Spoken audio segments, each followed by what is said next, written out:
ఇన్నాళ్ళు అడగకుండానే ఊరుకున్నాను, మీరు చెప్పిందే విన్నాను. కానీ ఈ రోజు చెప్పడానికి కూడా మొహం చెల్ల నిజాలు నా కొడుకుని కోడల్ని వేరు చేస్తుంటే మాత్రం భరించలేకపోతున్నాను. నా కళ్ళల్లోకి సూటిగా చూసి నిజం చెప్పండి.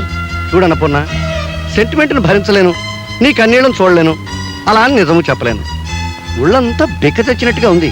ఓ పంచి స్ట్రాంగ్ కాఫీలో కొంచెం పంచదార వేసి కొంచెం పాలేసి కాఫీ కలిపి తీసుకురా. అర్జెంటుగా దగ్గర రెస్ట్ తీసుకుంటాను.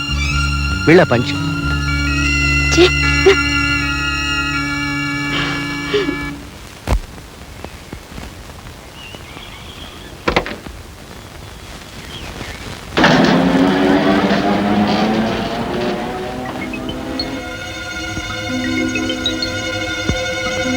పరాయి స్త్రీ విషయంలో భర్త ఎంత అడిగినా నిజం చెప్పనప్పుడు అనుమానించడం కన్నా అతనికి తెలియకుండా అనుసరించి అసలు విషయం తెలుసుకోవాలి.